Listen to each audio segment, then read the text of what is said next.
Damn, it feels good to be a Rams fan.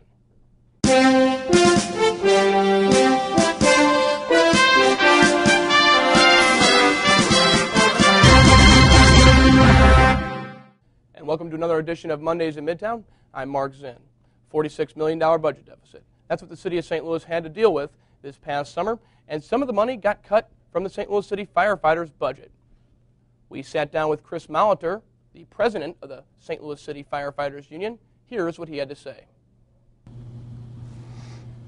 And joining us now to discuss some of these pension issues is Chris Molitor. You are the president of the Firefighters Union. So what do you think is the current state of the pension crisis, if you'll call it? Well, the economy is the problem across the country, and St. Louis hasn't been spared, obviously.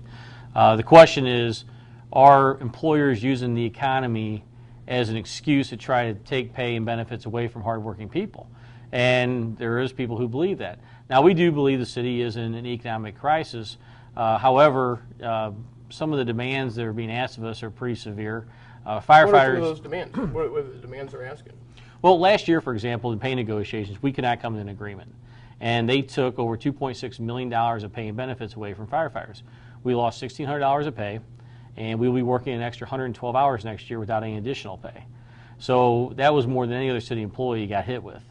On top of that, you know, this day after day, the mayor complains about the firefighter pension cost. He's not complaining about anything else in the city. He's just repeatedly complaining about the firefighter pension cost, and that's very frustrating because if you look at the city, there's a lot of things a person could look at to say they could be doing better financially and fiscally more responsible to just be complaining and trying to blame things on the pension cost. I mean, what do you think is going to happen? I mean, it has to be decided on somewhat quickly. I mean, this is a lot of money we're talking about here. Is it going to come down to laying off firefighters and closing engine houses? That's possible, and we're working hard to try to come to an agreement to keep that from happening. A lot of it will be how willing the city hall is going to be and what our membership would agree to. I was talking with Marlene Davis, the alderwoman here of the 19th, where SLU is, and she was telling me that you guys need to change your ways, and not in a sense that's necessarily negative, but she said that your pension issues. I mean, you have no doctor approving disability and things like this. Are those roadblocks? Well, that's inaccurate. And I like Marlene Davis. She's a nice lady. We have a pretty good relationship. But for a firefighter to go off on disability, 3 doctors have to say they cannot work as a firefighter anymore. So you do have to have the doctors say that and then put that in writing. As far as changing our ways, one of the things a lot of people don't know is we don't get Social Security when we retire. And because we're not getting Social Security, it also means the city's not paying Social Security for us. And that's a huge savings for the city not to pay that kind of money. And the other concern is the job of being a firefighter is such a physical job, you can't do it until you're 65 years old when you're eligible for Social Security and for Medicare. So our guys are lucky if they work till 60 just because of the physical demands the job takes. So we have to have a retirement system that takes care of us so that we are able to retire when our bodies say we can't do the job anymore, and so the citizens can have good, healthy people responding to their emergency calls. So you don't think that your pension, your current package right now, is too loose or is too beneficial to the firefighters in the sense that you're a taxpayer and everyone's taking cuts along different departments, including the Board of Aldermen. Everyone's taking cuts in different ways of spending. Do you think it's too loose? Do you think you have a fair pension plan right now, or do you think it's more of a bang for the buck? I think it's fair, and because the other thing a lot of people don't mention or talk about is years ago, pension benefits were given in lieu of pay raises. So when you put that into the equation, you got to realize that firefighters today would probably be making a lot more money, but years ago, our forefathers decided that they would rather have a better pension system than get the pay raises. When you compare the salary of a St. Louis City firefighter to the area, we are the lowest paid firefighters in the metropolitan area. And so in order to keep good quality people working here, you have to have something that entices them to stay, and we have a decent pension system. Our pension system is far from being the best pension system, but we have a decent pension system. And with the way our job operates, it's necessary. I'm just curious, though, because you have to kind of fill up for this $2 million. So what is the current plan you support to fill the gap, if you will? Well, the plan we support, or I support, is to offer an early retirement incentive so that the guys who are close to retirement that are sticking around basically because of the high cost of health care have a reason, a little extra help to leave and retire and keep the young guys. You know, with the city having the residency requirement that it has, you know, these young guys just had their year on. They just bought their houses, just moved into the city. You know, they have families. You know, the city doesn't want 30 more, or shouldn't want 30 more unemployed people living in the city and 30 more home foreclosures. If there's a way to encourage and give an incentive for the older guys to retire, that's the best way to do it. And you know, we've crunched the numbers and we've shown them a senior firefighter makes about $18,000 more than a junior firefighter, than the younger guys. So if you laid off the younger guys, but you're not laying off the older guys because you can't, because it's by seniority, then it's a cost-neutral event if you offer an early retirement incentive to these older guys for them to retire, so you can keep the younger, lower-paid guys. Well said. I mean, it's going to be interesting to see how it plays out. I mean, is there a timeline on this? Like, when do you have to make a decision? I know you have a union meeting coming up. We have a union meeting coming up, and that is to address some discussion on our pension. Soon a decision will be made. In fact, you know, we expect the mayor's office to make some announcement today. But you know, we do have some people involved. We're hoping to avoid layoffs.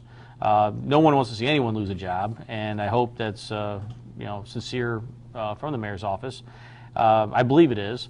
But with that being said, you know, they really need to take a good look at these early retirement incentives and use that as a way to help keep the younger guys working, and so no one has to be laid off. Chris Mouther, thanks for being here. I appreciate it. Oh, thank you for having me. I appreciate it. And right now, Alderwoman Marlene Davis has her take on the rising pension costs with the fire department. Alderwoman Marlene Davis, good to see you again. Well, thank you for having me again. Always a pleasure. With the fire department, you know, the current issues going on with the $46 million budget deficit that the city saw this past fiscal year with the budget. Right. Now the fire department's saying that, you know, we might have to lay off other firefighters, the fire unit at least, we have to say that we'll have to lay off all their firefighters or close houses. What do you say to that? I mean, it's kind of, do you think it's a public safety risk that they're taking right now and cutting firefighters? I'm going to say that we have to look at statistics, number one. And that's why we left it in the hands of the fire chief. He's the one who can make the best decision on behalf of the city. He knows where he's staffed, high or low. He knows where we have a larger percentage of fires. He knows where we have less or none. So it's up to him to make those decisions.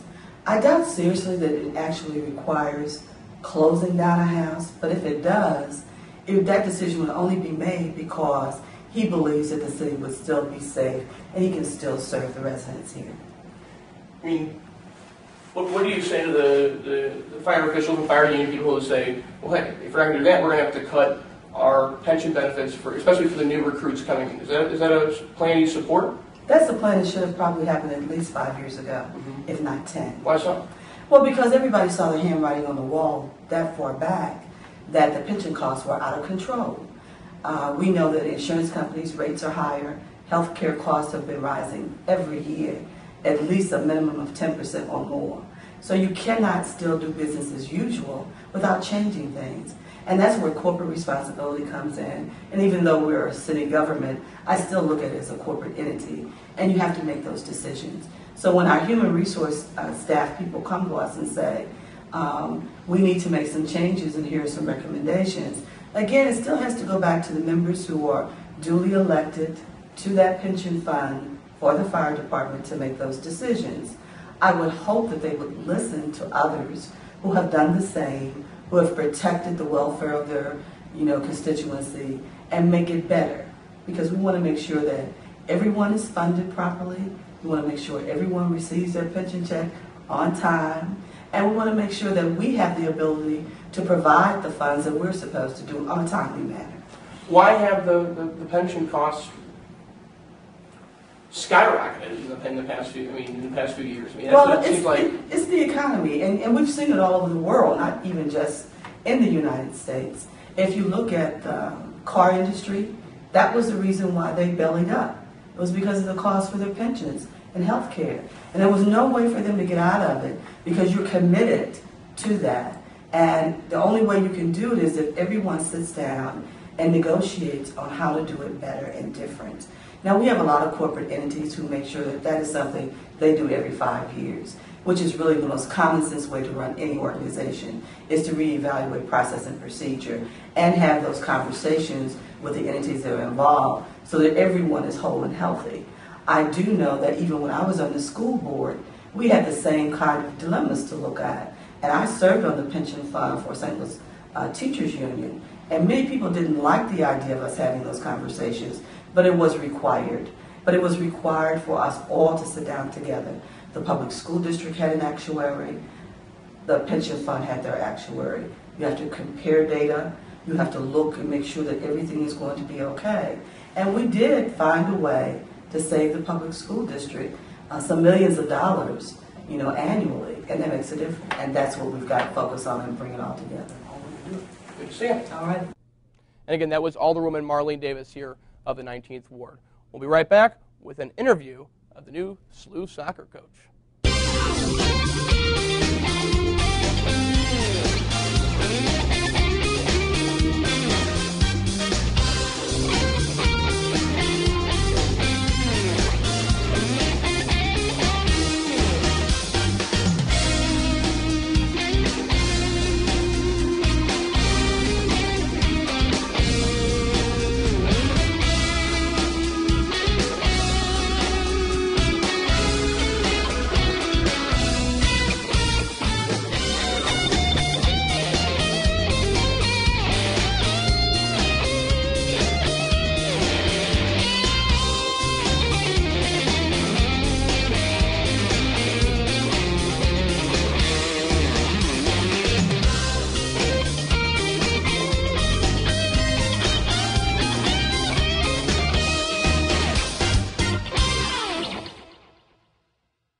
And welcome back. Well, our own Chris Ackles sat down with Mike McGinney, the new soccer coach of the men's soccer team.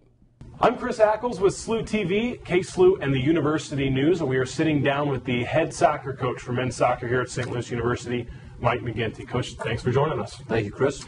Now let's take you back, for Billiken fans who were here last year under Coach Donegan, who had been here for nearly a decade and led the Billikens to an Atlantic 10 Conference Championship last year, second round of the NCAA tournament.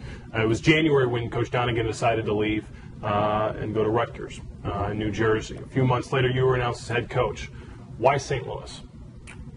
A number of reasons. Coach Donegan is a friend of mine. He's somebody that I've known for a long time in the coaching ranks. He's somebody that I've talked to, about the school quite a bit. And so I knew a little bit about it going in. I saw him actually at our coaching convention in January, and he, let me know that the Rutgers job was available, and so we started talking some more. And then, when I did my homework, it was a place where I felt I could come and build on the work he had done, build on the work that the other coaches before him had done, and I felt that I could win a national championship here. I'd just come off a national championship, and I wanted to win another one. Exactly. You mentioned coming off a national championship last year as an assistant coach with Virginia. You win the national championship, beating Akron in the in the championship game, and then leave. Yeah. That's not something a lot of coaches do. What's the decision-making process to leave Virginia? For me, the main thing was I was the associate head coach at Virginia, and obviously here I'm the head coach, and so that was a huge difference for me. Was to go out and have the complete reins of the program. I'd been at Virginia for 11 years. I learned a lot with the coaches that were there. I was fortunate with a lot of great players and great coaches there, but there was nothing left for me to do there. We won the ACC championship and the national championship, and if I was going to leave, that's the way I wanted to leave. That's the way I wanted to be remembered, and it was perfect timing for me and my family to come out here. Right. Now you're going from one storied program, one well-developed program to another. Yep. Here at St. Louis, a long history of course, 10 national championships in SLU's history, and a recently developed program, as you mentioned. What are the challenges as a new head coach? The bar has got to be set so high for you. Yeah. I don't know. I don't worry too much about the bar. I have pretty high expectations for myself. I have high expectations for my players. I like the fact that people that support the program and are interested and care about the program want us to be national champions. Those are the kind of people I like having around me, alumni that want us to be national champs, an athletic director in Chris May that wants us to be national champs. If I felt that this was a rebuilding 20-year, 10-year project, we're happy with where we are in life type of job, I wouldn't have taken it. I enjoy being around overachievers and people that want the highest success. Right. Now, one of the challenges you're presented with this year, you've got a team that's got, when you break down the numbers, 9 freshmen, 11 sophomores, 6 juniors, 3 seniors. More than 2/3 of your team are freshmen and sophomores. Regardless of whether you're a new head coach or a veteran head coach or whatnot, that's a challenge to have such a young team. No, it is. It's a challenge, but it's also exciting because the learning curve for some of these kids is so high, and you can actually see it, week to week, day to day, play by play. You can see the development. And so as a coach, one of the things you like to do is teach, and there are a lot of teachable moments. And so, how quickly our kids learn and how quickly we all get on the same page will determine, how far we go as a team. But it's, we get excited every day we go out to work because we know we've got a bunch of young, bright kids that want to get better. Right. You've got 3 seniors on the team. You've got Jimmy Dice, James Holmes, and Stephen Bartolone. Yep. How does their senior leadership factor in when you've got, they're up there leading those 20 underclassmen? Yeah, they're important for a number of reasons. Each one of them are fifth-year seniors as well. They're not just normal seniors. They've been given kind of a second chance to come back at this level and play one more year. So, for guys like that, it means a little bit more. They know that their career is about 8 weeks or 9 weeks away from being over. So they bring another level of intensity every day, another level of pride every day that hopefully transfers to some of the younger kids. Moving from years in the Atlantic Coast Conference, now to the Atlantic 10 Conference. Conference play begins October 8th.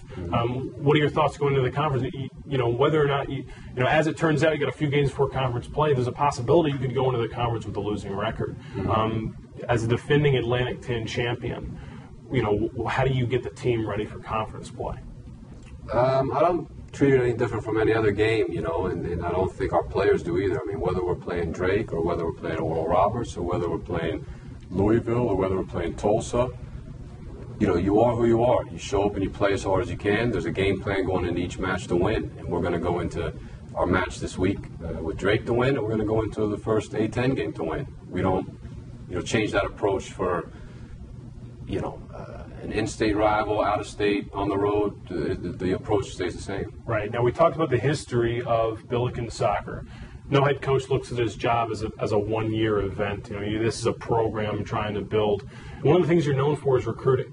Now, as you look at the Billikens team, half of this squad comes from either Missouri or Illinois.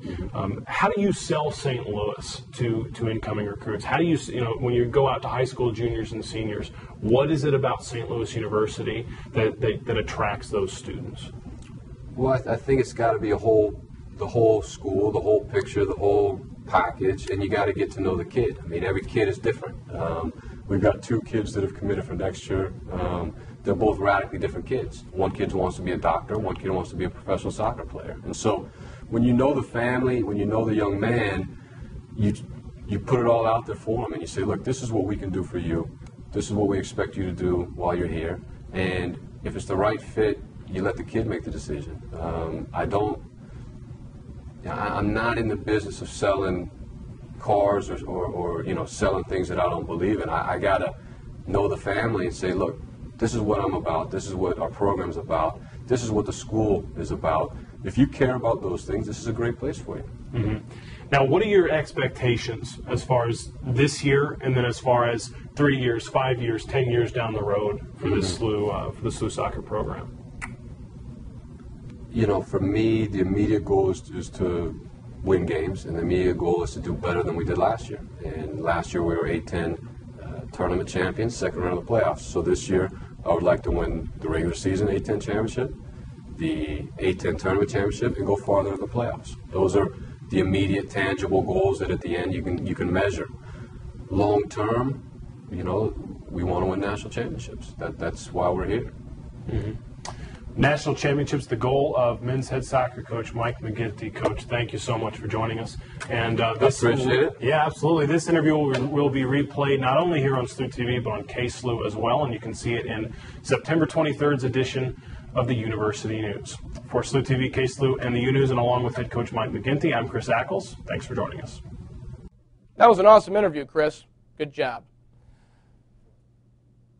Well, there was a wedding this weekend, and I was marrying someone. No, there's no ring on my finger. I officiated the wedding of my cousin, Jean-Paul Robinson. It's Monday. We're open. What do you guys think about the wedding coming up tomorrow? We're super stoked to see what you have packed in store for us. How do you think the minister is going to do?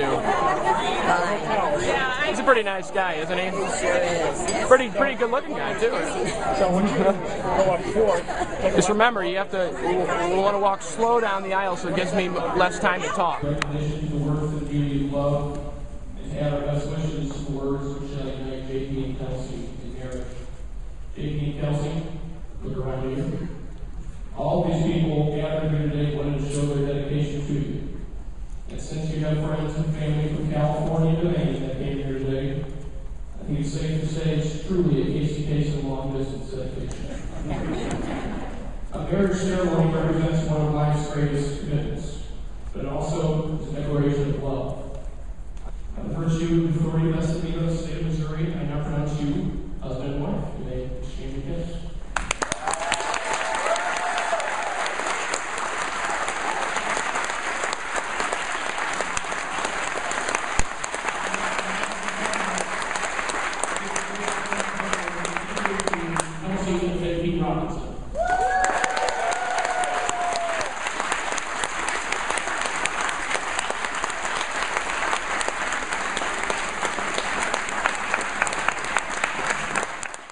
What do you think of the wedding? Talk about the wedding.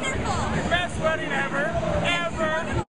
Evelyn, what did you think about the reception? What did you think about the wedding, Evelyn?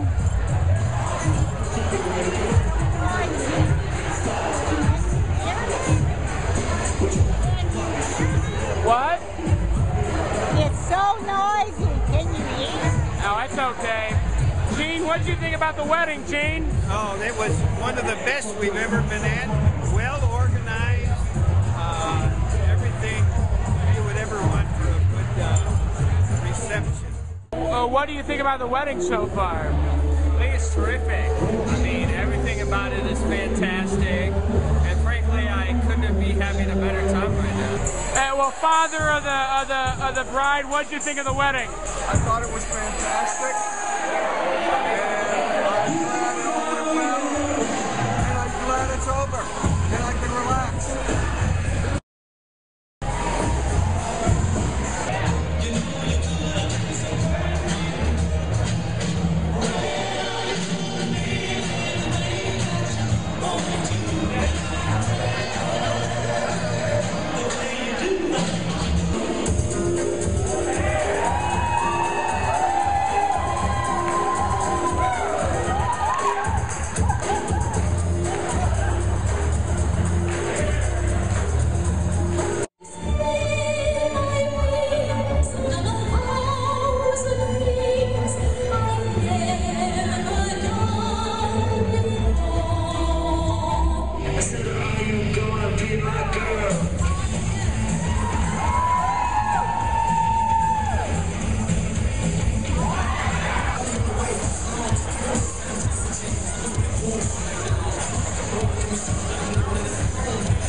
Now that was one captivating wedding. We'll be right back with the panel.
and welcome back.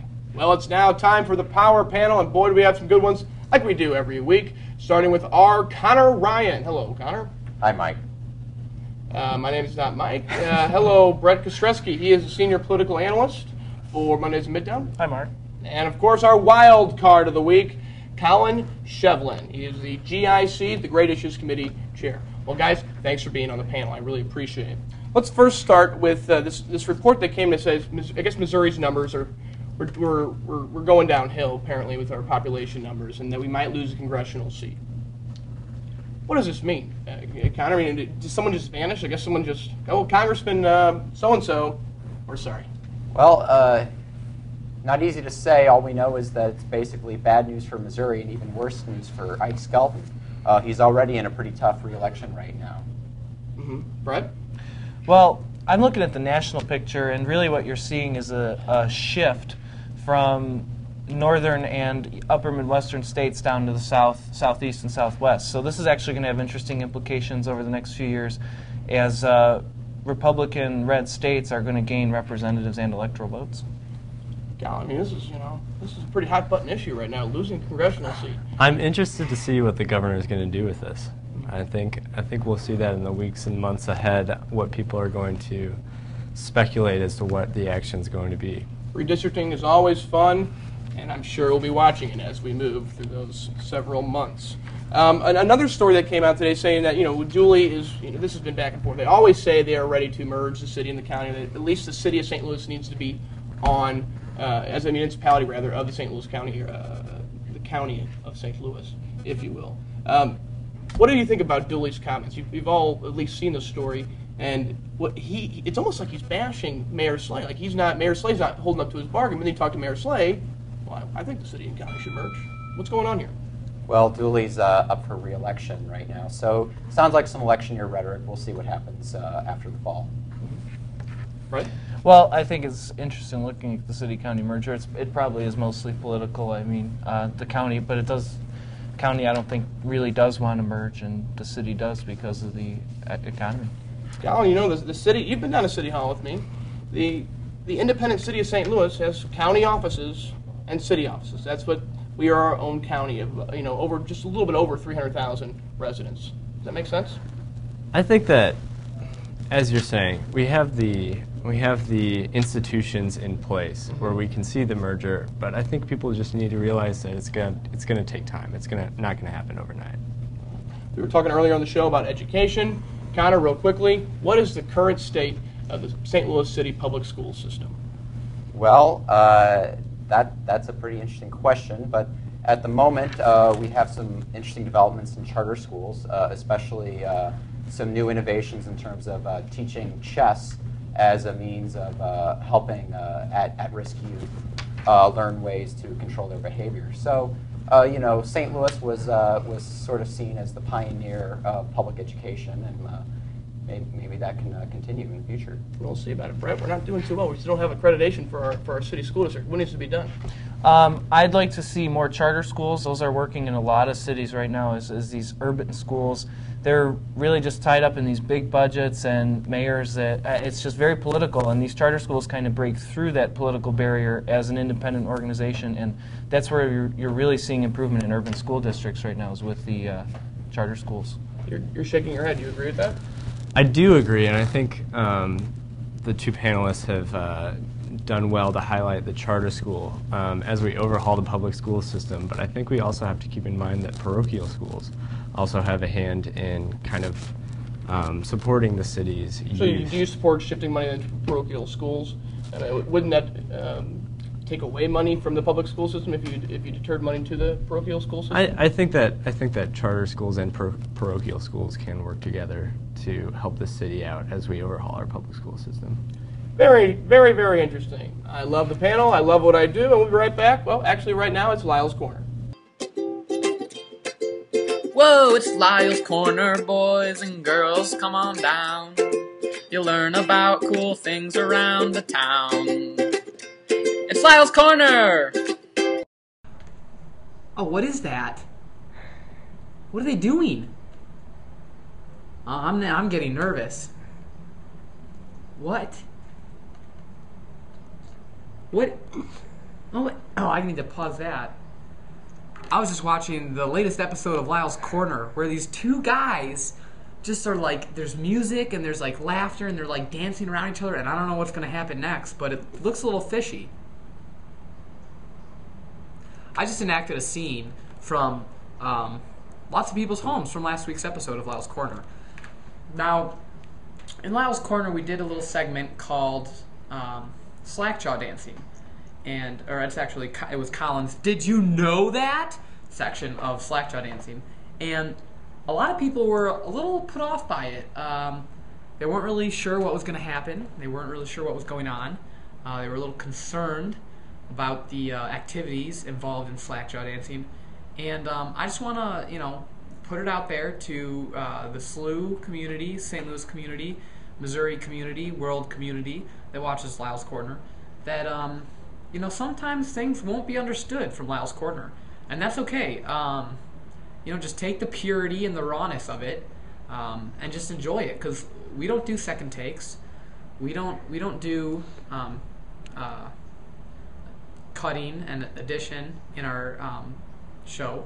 So it is what it is, and just like V8 Splash, it's raw juice. So this week for Lyle's Corner, we're gonna throw some stuff together for you, but we were a little taken back by the insults that we got from multiple people. Arlene Serby, and so we hope that you continue to come back to watch our show as we continue to develop in our rawness and our creativity. And we hope you enjoy, the rest of this week and next week and the following weeks after that. So that's all I have to say for Lyle's Corner for this week.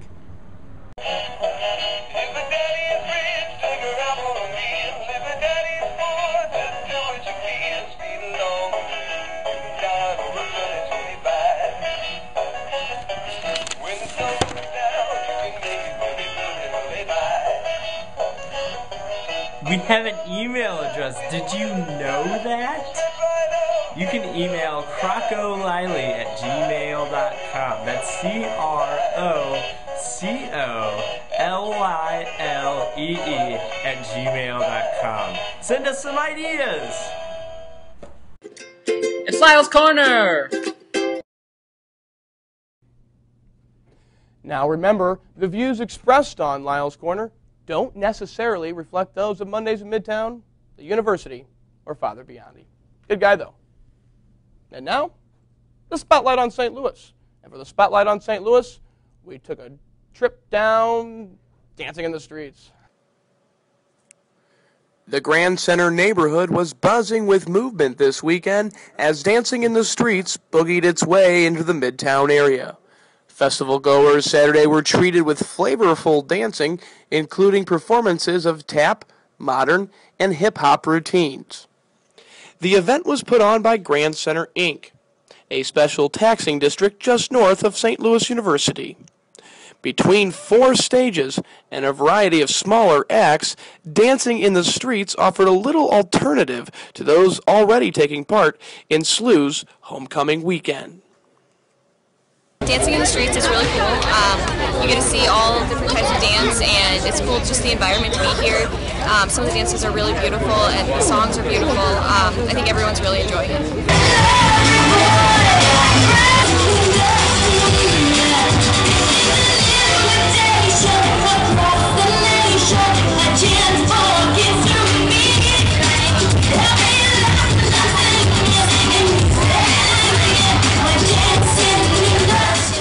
And that was a Spotlight on St. Louis. That's our show for this week. We'll see you next week, if not before.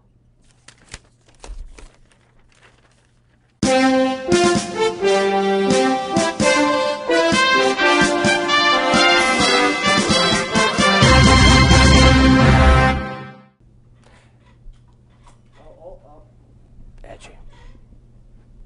Oh, there that's you real are. edgy. All right, here we are. We did move it. Going back. Oh no, it's this way. I always forget that. Uh-oh. I don't like. Go back to the edgy. I feel like it's like the Jerry Lee Lewis icon for the telethon. No, it's this way. That's our show for this week. Next week we'll have something for you. Good night. Drive safely.